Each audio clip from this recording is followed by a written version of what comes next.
take care of me. Because there are other plumbers. But and we talk about this a lot. I can't be there for anybody if I'm not there for me, if I don't take care of me. So we are what we choose. We have the right and the responsibility, having that ability to choose health and to make my own choices.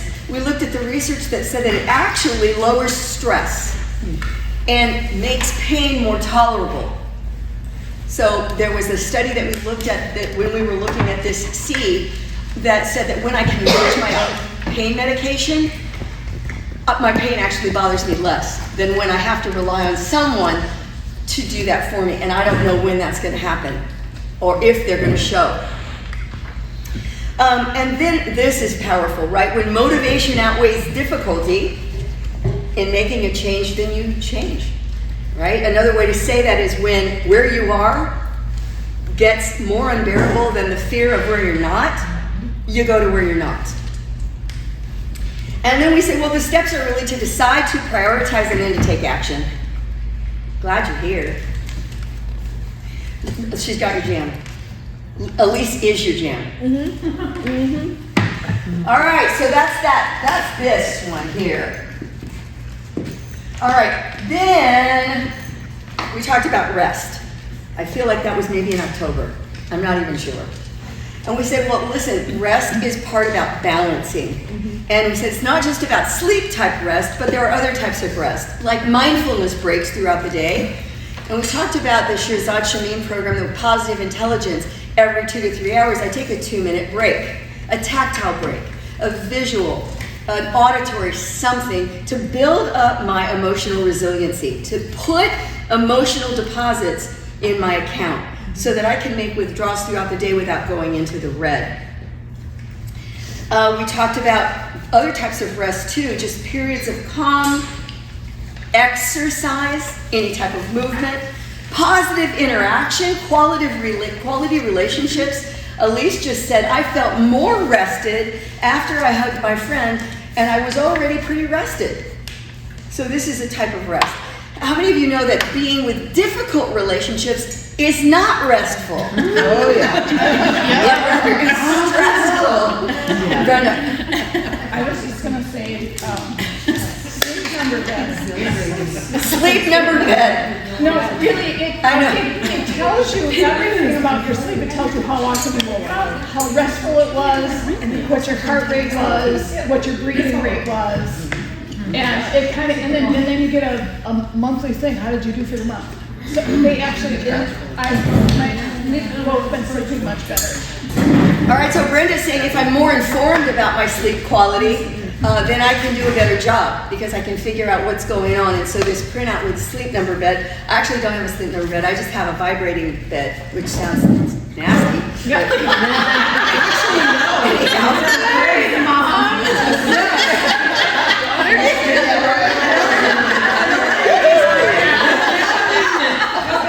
It's a massage.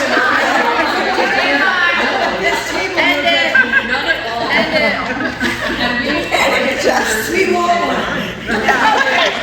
We want All right, moving on.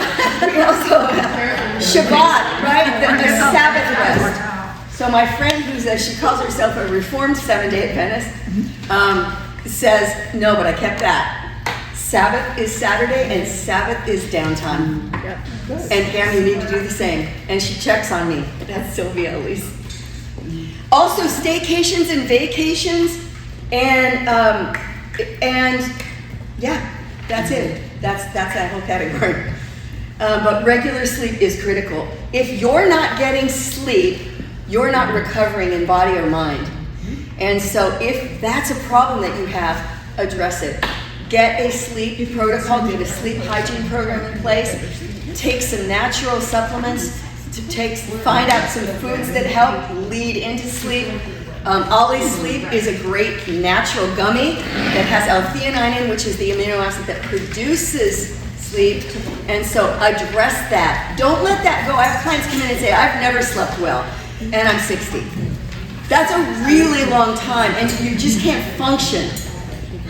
More the connection with dementia, with lack of sleep, so you got to get your sleep. Now, sleep is different for people, right? Not everybody needs the 8. Some people can do the 6. Some people need 10, right? And what we learned from Tess Freeze, who does wonderful reflexology work and herbal work, is that you can get 2 pockets, right? Deep sleep, I wake up, deep sleep again. As long as I get into that deep quality REM sleep, I'm solid. All right, and then we also talked about breathing exercises, grounding, mindfulness, as we talked about before, guided imagery, anything bilateral, anything, walking, rocking, swinging, hammocking. All of this is helpful for resting the system and activating the parasympathetic rest and digest center. All right, then we talked about environment. And this is a short section in the little recap, but this basically is just, I need to create an environment in my world, in my life, that is pleasingly, aesthetically to me. Pleasing to me. So what it looks like, what it sounds like, what it feels like. What are the things that make me feel like this is home? And this feels friendly and warm and it's calming to me. I gotta have my space, my refuge. And so do you understand what I'm meaning when I said it? We had a lot of different suggestions, but if it isn't like that now, make it that way. That's really, really important. And that soothes the senses. All right, and then we talked about activity. Because we're made to move, and movement is medicine. So when the body gets stronger, when it's moving, it atrophies when it's still. It's preventative medicine, right? It helps the body fight disease. Our core strength is critical. We manage stress, anxiety, depression, and sleep much better when we're active. And it's one of the positive psychology 7 wellness habits. It's also part of natural laws of health. It's critical. Any kind of movement, you find your type. You find the one that appeals to you, the one that works for you, the one that is less hard if all of it's hard. All right, because not everybody likes exercise. So we're just going to call it movement because that's a friendly word. It's politically correct. It's a politically correct word. All right, so are we ready to get into this? The T is for trust. And this is really about trust in my higher power. And so we're going to talk about purpose and meaning when we talk about this.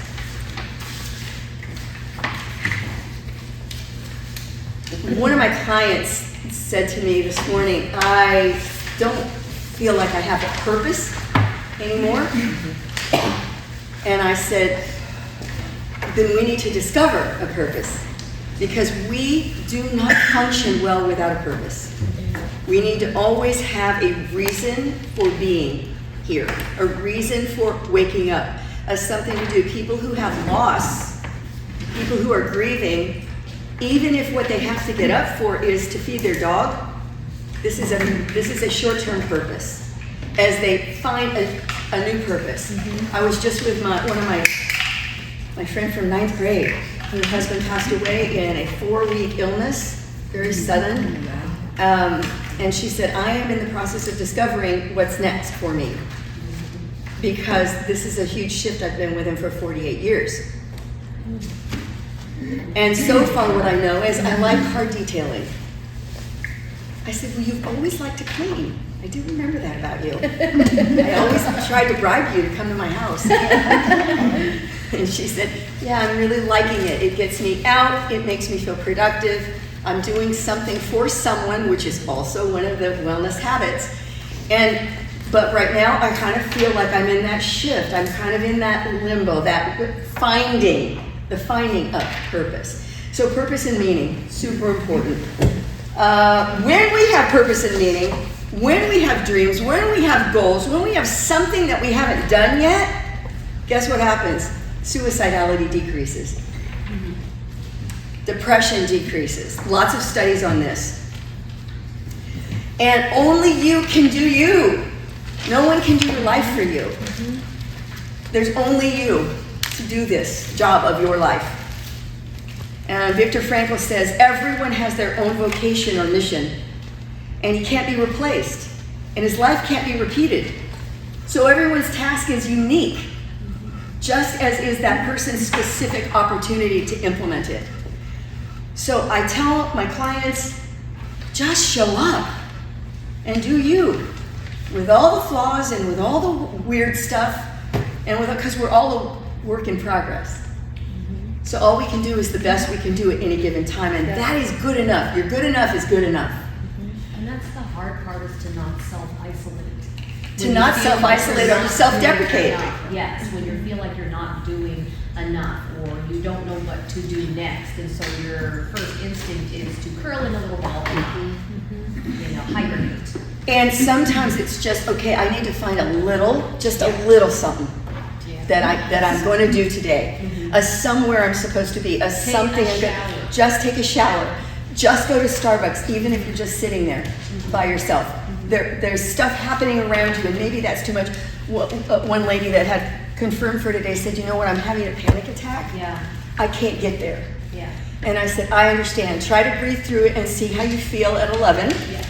And if not, I get it. Yeah. But we could surround you, Yeah. right? And it wouldn't, and I would make sure it's not hard for you. Right.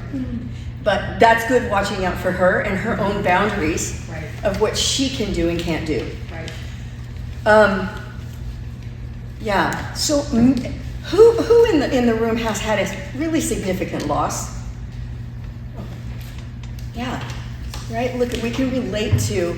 I don't know what my purpose is right now, or I don't know what it's supposed to look like now, or I don't really know what I'm doing right now, or I don't want to do.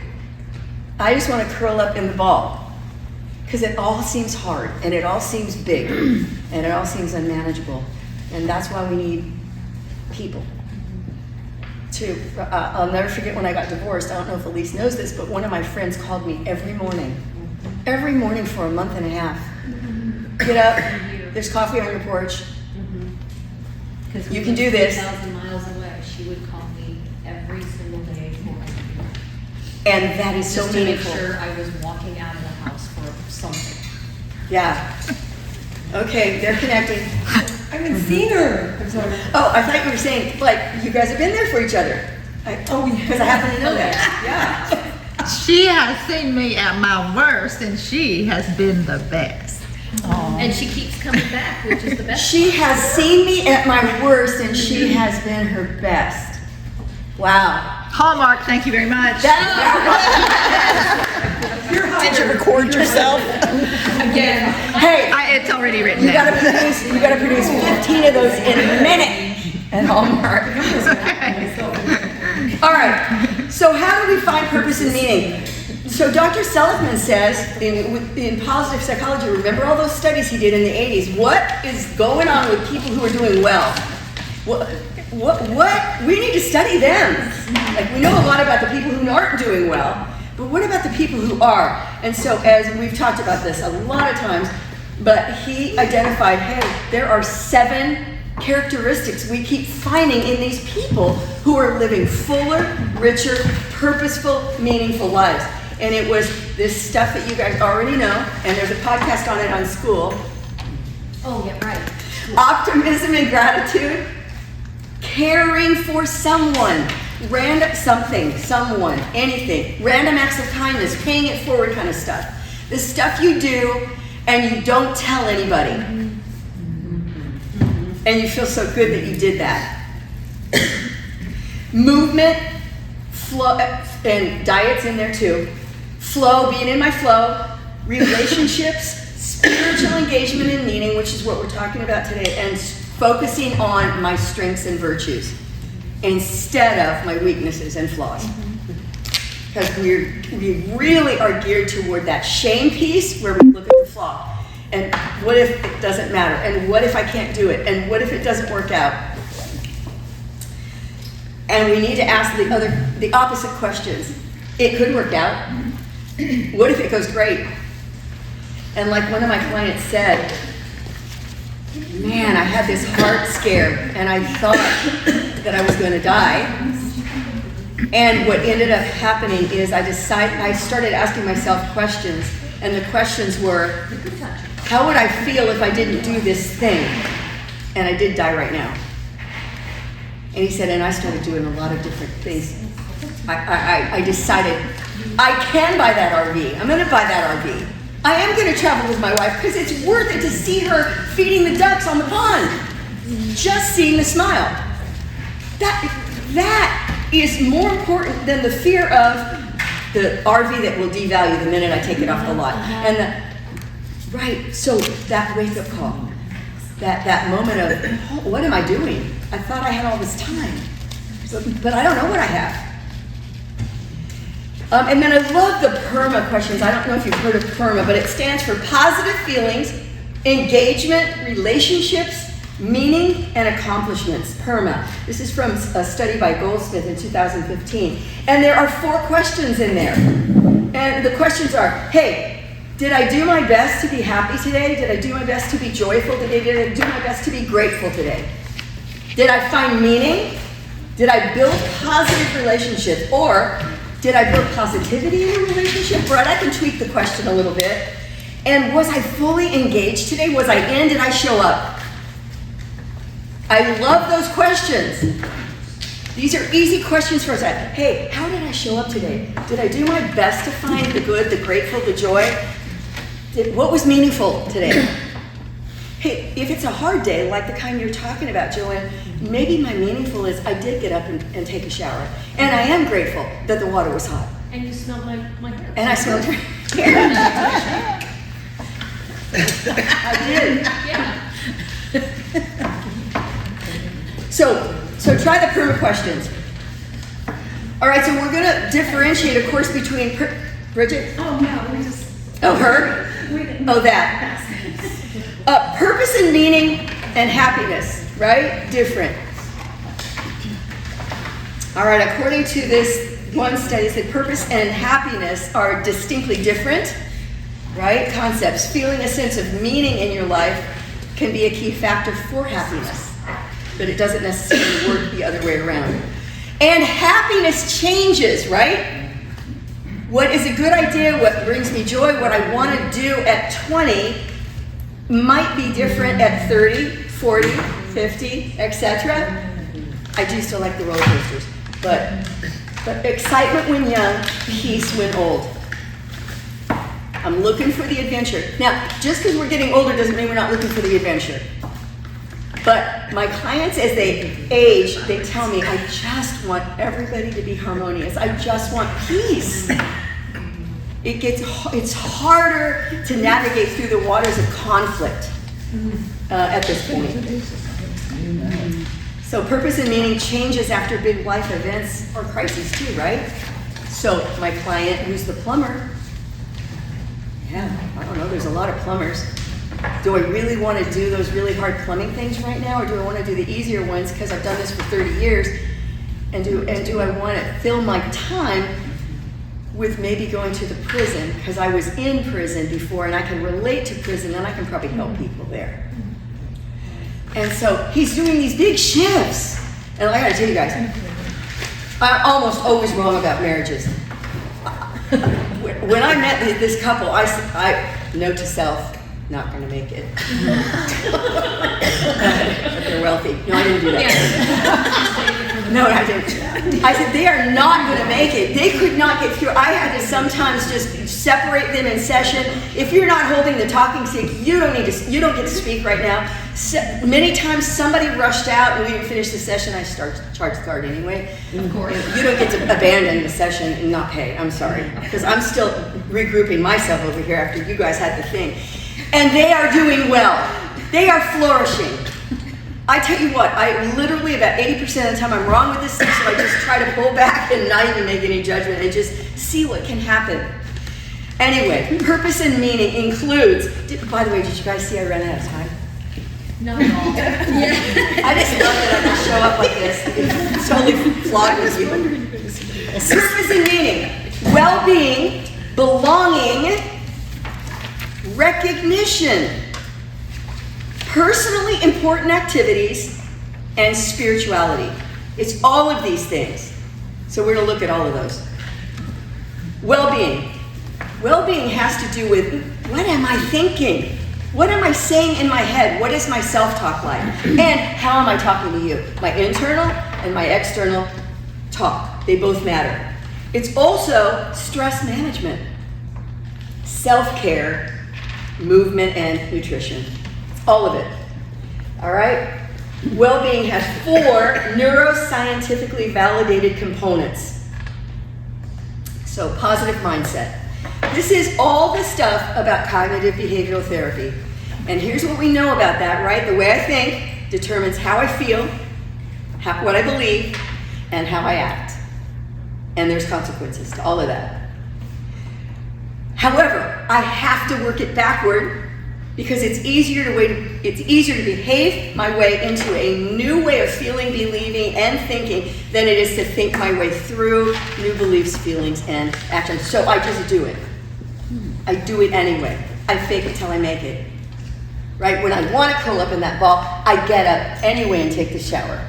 And the feelings follow. And the beliefs begin to change. And my thought even changes because I can say, I did it. I did that hard thing right now. And that may be all I can do today, but that's okay too. All right, so positive mindset. So this is my attitudes, my assumptions, my beliefs that lead me to perceive experiences, God, myself, and others in a certain way. All of this has to do with my history, right? I've got to work through my history so I can be in my present fully. All right, so then we're going to look at fixed versus growth mindset. We've talked about this before. We're kind of born with a little bit of a spin one way or the other. Fixed mindset means I see a problem and that is a threat to me. Growth mindset is I see a problem and that is a challenge to me.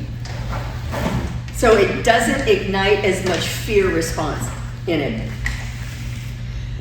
So I see this as an opportunity. I can grow, I can change, I can get this, I can master this, I can find a solution. I've got to look at my core schema. We've talked about core schema before, lots of podcasts talking about that as well. There's one that's specifically called that. How did we get wired that way in the first place? So part of it may be that mindset, that sensitivity level that I was born with, a little bit more negative affect or positive affect. But then my experiences. What happened to me? What did I hear? What did I get that I didn't need? And what did I need that I didn't get? And I have to look at all of those things. And what do I do with that when I find out I'm not okay because of this? I have to work through that. And I have to give myself the things that I needed that I didn't get. So I was meeting with a client the other day. Her mom died when she was 9. And I don't always share, but I did because I was 17 and she could connect with that. And she said, I've always been looking for her. I said, you're not going to find her. But you will find people you can pull into your life that you can get pieces of mom from. Not to use them, but just to have that symbiotic relationship, and God will bring those people to you. And she asked me, did that happen to you? And I said, it did. And I can name those people who poured into me so that I could learn how to be an adult woman and try to be a mom. I think I did a good job. I think you did that. She said, I'll tell her to take a call. Yeah, I'm glad. All right, so the brain gets wired to search for negative or positive or in a self-reinforcing loop and a personal narrative. I have to change my narrative.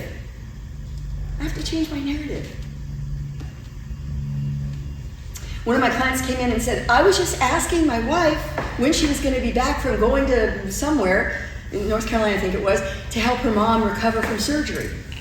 And I just said, when will you be home? And she said, you always ask me, and attacked me. And I said, why do you think that happened? And he said, because I used to always attack her. And I used to ask in a different way. And she's not used to me asking in this way, so she heard it the old way. We have to learn to hear differently. When we're conditioned, when we have a conditioned response. Does that make sense? Yes. And guess what? She's probably going to need a little bit more time of consistently hearing him be different until she trusts, till her sympathetic nervous system doesn't get ignited, right? And he was giving me the example of he has 2 dogs. One dog he has a lot of history with, and he has a lot of with. The other dog's new. And when he had the fall apart the other day, the other dog heard it for the first time. And when he called the dog to come, the dog ran the other direction. Can he correct that with the dog? 100%. Because it's happened once. There can be recovery.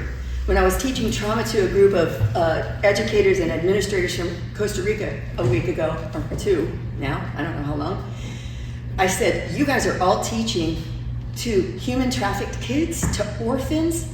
These kids did not get what they needed, and they got a lot that they did not need. You're gonna have to be so consistent with them of showing up, of keeping it the same response all the time. If you go here, they're gonna get triggered. If you reach in too aggressively, they're gonna get triggered. You're gonna have to be that constant, consistent someone to be a repair for them. And that is really, really true, because the brain gets wired to get activated in the fear response. I'm not safe. All right, pessimistic versus optimistic explanatory style. So, pessimistic style. Bad events are permanent, and they're a result of me being flawed. Positive events are temporary, and the result of something else. Versus bad events are temporary and triggered by outside influences, and positive events are permanent and the result of personal qualities or traits. Do you see the difference in this? Yeah. All right, do you know people or do you know you? And do you have the tendency to say, yeah, something bad's gonna happen. The other shoe's gonna drop. I can't trust this. I'm not gonna trust this. This friendship's probably not gonna work. Right? And I put that in there because I have this explanatory style. My challenge to you would be shift the explanation. Hey, yeah, I'm gonna vet things, I'm gonna move slowly, I'm gonna be cautious, but I'm gonna trust that this can work. And I'm gonna trust that this isn't something about me. Things happen. Life happens. The world happens. And if I always go back to it's my fault, it's about me, I'm not good enough, then I will stay in this downward spiral. So this is talking about self-criticism versus self-compassion. Right, can I let myself off the hook because I made an error, because I made a mistake, because I did that thing that I tend to do that I don't like that I do still? What about looking at, oh, I'm doing that less? I have to remind clients sometimes when you first came, this was happening all the time. And now, my gosh, I can't even remember the last time. So we're very harsh with ourselves.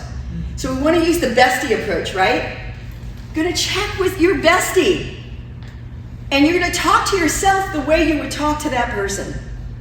Because you talk kinder to that person than you talk to yourself, probably. And you're all nodding. So we do this. And that's shaming. That's shaming on ourselves. Shame on me. I'm bringing that onto myself and carrying it around like it belongs here with me. It doesn't belong here with me. The only thing to do with shame, Brene Brown says, is to put it back. Give it away. Not to somebody else, but just throw it off. It's not ours to hold on to. It's not ours to keep. It will keep us stuck. It will keep us in the ball. All right, and then here's the life stance part. Creating versus reacting life stance, right? So purpose and vision, positive emotional reaction, positive behavioral action versus problem is a threat, negative emotional reaction, negative behavioral reaction. Can I change this? If I have a reactive stance or a fixed mindset, can I change it to a creative or a growth mindset? Yes, I can. I need to work at it. I need to practice that. because practice tends to help me get there more quickly. And I'm going to use neuroplasticity is going to help me begin to go that direction instead. So where are you guys? What do you know about you? Do you have to work on this? Yeah. Okay. So work on it. Work on this. Is called cognitive rehearsal. Cognitive rehearsal, cognitive reprogramming, cognitive shifting, cognitive restructuring, whatever you want to call it. I've written it all in the insurance forms that I have to send. But that's what it is. It's shifting that. It's practicing that over time, consistently, and the neuroplasticity will help me begin to get there by creating new neural pathways. Marlene, do you have a question? No, just last week was a really hard week, and I'm struggling in the season I'm in, and I was having those days like every day felt like a week, and it was one of those like everything that I did was like the most difficult version of whatever, and so I was like, okay, just par for the course. I'm like, no, I'm not gonna think that way. But by the end of the day, in addition to my personal season I'm going through, which I'm really struggling with and have not talked very kindly to myself, I could hear you. Body keeps the score, all of the things, and I'm like, I'm beautiful, like, whatever. So I just started going through these little mantras to remind myself, it doesn't matter how the day went. I need to show myself some love before I go to bed. So I'm not thinking of all of these things, or I'm not ending the day, feeling defeated or whatever. So I just had to think about these little mantras and things that, like the bestie thing, to change my mindset, even though I was just not happy each night, which is not typical for me. So, yeah, and so I noticed and I borrowed information that I couldn't find in myself. But right? I know what I was gonna say is I realized how quickly I fell into that. I realized how quickly I fell into that. Who can relate to that? Yes. Listen, our brain and our mind are two different things. So our mind we can work with. Our brain is sort of programmed. So I had an eye appointment yesterday. I had to go to the retina people to find out about this. What's it called? I don't know. Something on my retina. So what does the brain do? The brain starts like a computer, finding all the data it needs to prepare me for my blindness. Right? We do this. I'm going to go in, they're going to say you need surgery, and then when you read the stuff about the surgery, it's going to have one of the things of blindness, and then that's going to be the one that happens to me, and then what am I going to do? Right? So my brain's finding all of this data to support the need to protect me. And remember what I tell you so frequently, it is overworking so much of the time and underestimating my ability to manage something and misstating evidence. So, like we do when we're writing a document for a dissertation or whatever, I've got to pull out the part that I need and I have to leave the rest behind. And I have to pull myself back into and talk to myself. Wait a minute, all you know is you have an appointment right now to check this thing. That's all you know. So calm down, go to the appointment. It's okay to be nervous, right? Because I don't know what they're like, or will the doctor be a douche, or how long will I have to wait, and will the dilation wear off by today? Because that never happens. I usually have to wear sunglasses forever. And don't go here, because you don't know this. But we do this whole thing, and we have to talk back to ourselves, boss back that thought. And if I can't find it, I have to find it from someone else, and I may have to, hey, you know what, have you ever had this thing? Yeah, I did that one time. Usually it's up, right? And then I borrow that. Missy? I just want to say that the impact you've had, and I think all of us here would concur, is one of the things I do more habitually than I did prior to coming or meeting you, is a lot of times I will force myself to pause and visualize. And so I visualize a lot of different things, but one of them, especially this last 8 weeks for me, is I have 2 doors to choose from, and one is the door of the lie, and that for my faith is like Satan wanting to pull me into the chamber of lies with a whole lot of file drawers of everything. And I just go, okay, so we're not going through that door, and I go through the other door. There's a nice little fire pit Jesus is there, a couple of my friends, you, and you're like, oh my gosh, Missy, I totally have them. And I literally see you pulling out, and you go, hold on, girl, I got them. And you pull out one of these, and Jesus is like, oh, man, awesome job. And we start going through this, and then I go, oh, this is so great. Like, this is so cool. And for me, because I have a newsreel in my head all the time, that seems to help. Because it, like you said, stopping long enough to make a choice. And if you can hit the stop button. Just to hit the stop button and then just sit for a minute.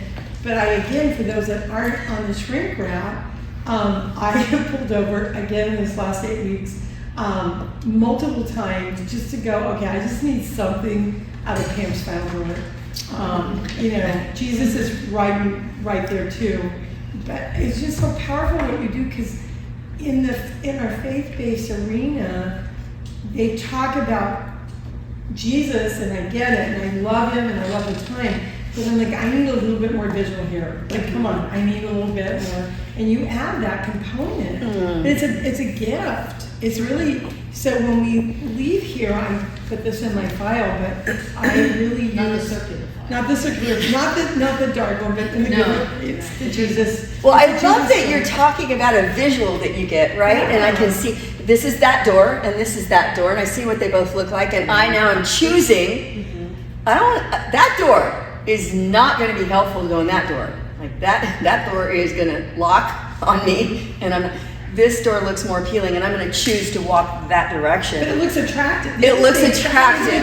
It is. Yeah. So I've got little Tom Selleck behind me. Okay, and I know he's older, but at the time. No, he was really still hot. good. Still hot. Still good. And I go through. Still good. I know. So really, Satan is really a beautiful being that is super magnetic, and so I think we also have to realize that thought process is not horns with a stick. It's like oh, come in. It's I promise you, temptation. and you go, okay, I know that that's just not a truth. So I think Yes, you do a yes. fantastic job because of what you've done in your training with traumatic Yeah. recovery. Agreed. Mine is here, but you get a child, that takes it to a whole different level. Like my trauma, which I in my own head thinks is horrible, but Yeah, but don't minimize your story just because it's Oh, not no, that story. yeah. Listen, But It's her- it's like me having a delayed surgery is very traumatic for me right now because it just doesn't fit in my agenda. And I have plans, and I don't like them altered, especially when God changes you can them. relate to this. I have plans. This doesn't fit in my Are you schedule. serious? Like, come Yeah. on, you don't Yeah. get it. And so, The way you think of it is God is protecting me. yes. Yeah. Okay, here's the door, Missy. I know. Listen, you guys, just Missy triggered something in my brain. Sometimes don't know where or how that happens, but if you get a chance to go in school and look at the live Q&A that we just did in January, my son, I thought, you were gonna die, and are you kidding? Look at what he created from that podcast. Oh my He said, Mom, this is what you taught. Well, that's wonderful. And I go, you did that on your own? He goes, well, I used a little AI. He goes, this is mine, which is just as long, but then AI organized it for me. And he said, Mom, I'm using a lot of these things. So, That's great. because we had a lot of questions about the things we have questions about. Right? What do I do when I start feeling panicky?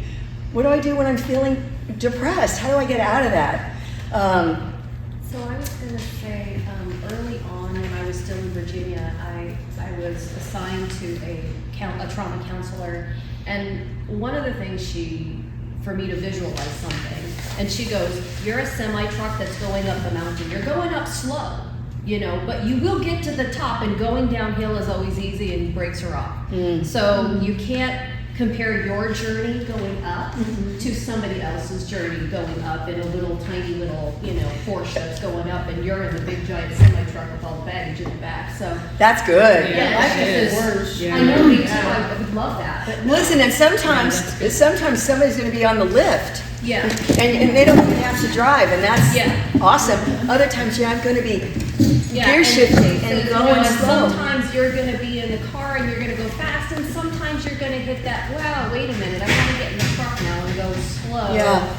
To make sure that you're not going faster, so your healing has time So to good. catch up. And I might have to pull over. Yeah. Oh, I might have to pull over. I might need some so gas. many rest areas. I might need a tire changed. I might need And truck pullouts. trucks. Yeah. Yes, I've used many of them. Well, thank you guys for the feedback. I appreciate it.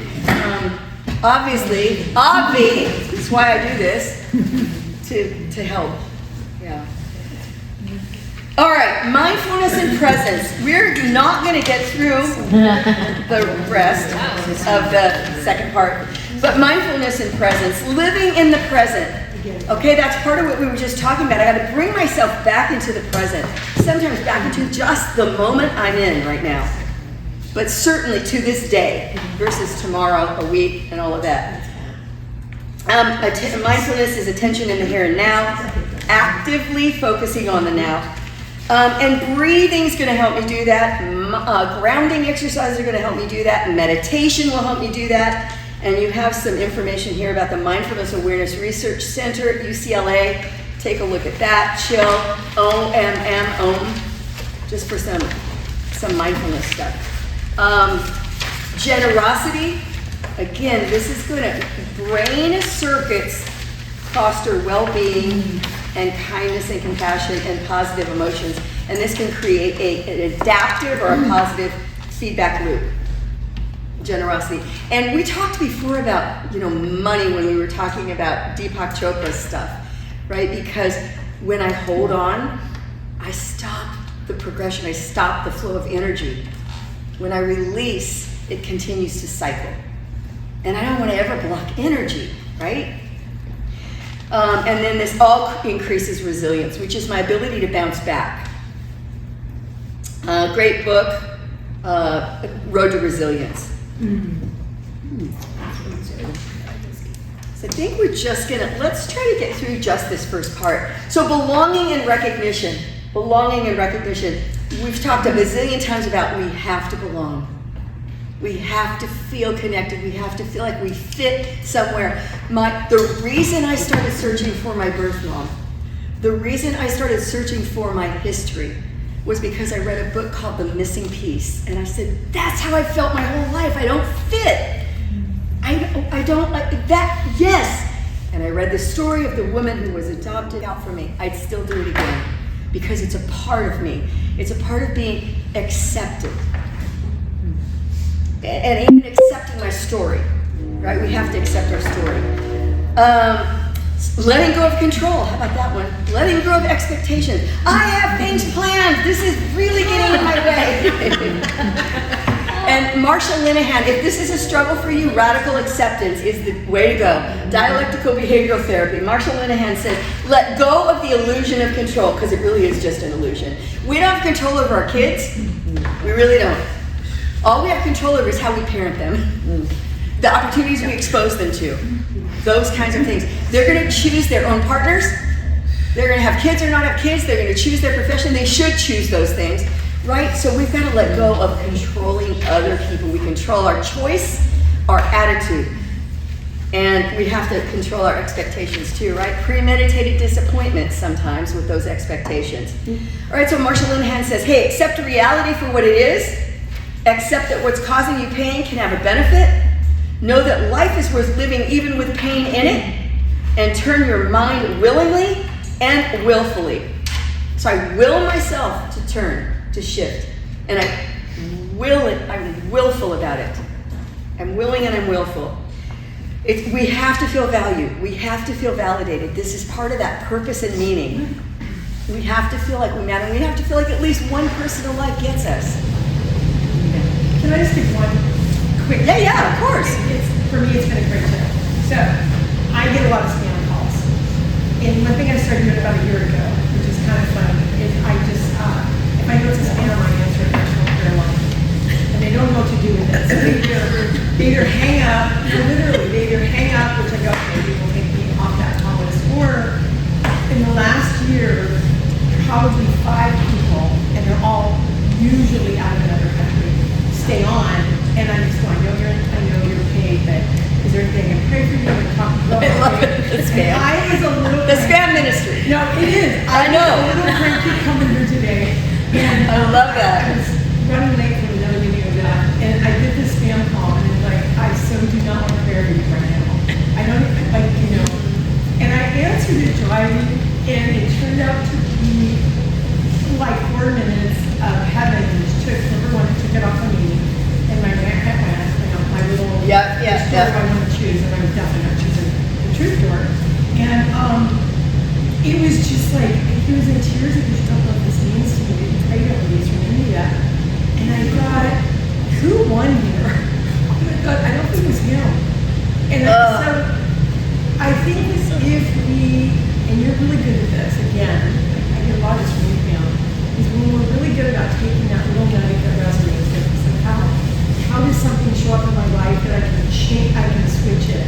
And I'm so annoyed by spam calls that I have to turn it into something that is quick, easy. I know that hopefully they felt valued. And then when the line is silent and they're not sure what to do, I start praying. And then they either hang up, or they listen. And I thought, Or still trying to sell the timeshare. really hard. And then they'll keep going on and I get it. But Speaking of timeshare, can I share some of mine with you? no, it's so I love that. I wish Elise were here for this because, I will often say, I'm going to pray for you, someone. And she's like, no, Mom, you need to pray right then. Because you will probably forget, and they might need it right now. And so, don't make it wonky. No, Get into no. Oh, Jesus is your Lord. I put this in the Bible with, Bible verses. I started there, circles and Exactly, but don't get and wrong. then all of a sudden everybody's in there and then religious music comes on and then all of a sudden they're singing and my boss is like, what the heck's going on? all right, let's finish up. Just a page and a half here. Pursuit of personally important and valued interests. This is that being in your flow, right? Dr. Seligman talks about being in your flow. This is where you are in your sweet spot. You are so liking and good at what you're doing that you don't even notice the passage of time. You're not depressed or anxious. You have no concept of that. You're just painting. You're just doing therapy. You're just cooking. You're just whatever the just is. I was feeling not good last week, and Coco brought me matzo ball soup. I was so happy, but Don, my husband, was even happier because he's like, is she Jewish? I go, no, but she should be. So that makes you a mensch. I'm a hack. It was amazing. I want that recipe. I do too. It was amazing. Not only that, she put it in these beautiful containers, and I just found it in my waiting room at work, and I'm like, I'm so happy right now, but if I cry, I won't be able to breathe. So, all right, spiritual connection and engagement, just this last piece. Trust and belief in the interrelatedness of all things in the world and a higher power to create, right? When tons of research on this that I don't have time to go over with you, but when I trust that there is a presence, a power greater than me, and I don't have to manage it all or understand it all, I am healthier, my immune system is stronger, and my depression level is lower, and so is my anxiety level. Right? So I like this quote, trust in God works like a gyroscope. Keeps me stable even if life places me on a precarious angle. The reason the gyroscope achieves stability is found in the inner mechanism. If our inner world revolves around trust in a divine power, then we remain centered and stable, no matter how fast everything's spinning. It transforms us from fear to courage, from purposeless and meaningless to purpose and meaning, And again, the research shows that people who believe in God are happier, more satisfied, have more well-being, less physical illness, less mental illness, recover more quickly from illness, have higher stress tolerance, pain tolerance, fewer relationship issues, and live longer.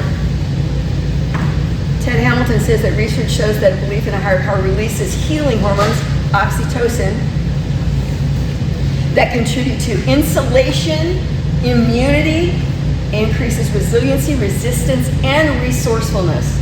Resiliency, bounce back. Resistance, push back. And resourcefulness. What can we do about this?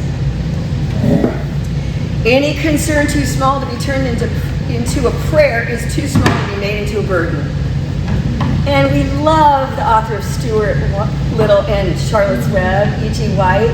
Those who in everything make God first and best are the happiest people in the world. C.S. Lewis says a longing for the supernatural is natural because we're creating. And then steps, right? So you guys can read through that. A couple of books there for you. Love Viktor Frankl, can't talk about him enough. By the way, anybody who wants to do a deeper dive into your own mind, body, spirit wellness, it is not too late to come to Total Transformation on Sunday at South Hall Church at 9 a.m. in room 314. And we have a good time in there, and we are teaching stuff to people.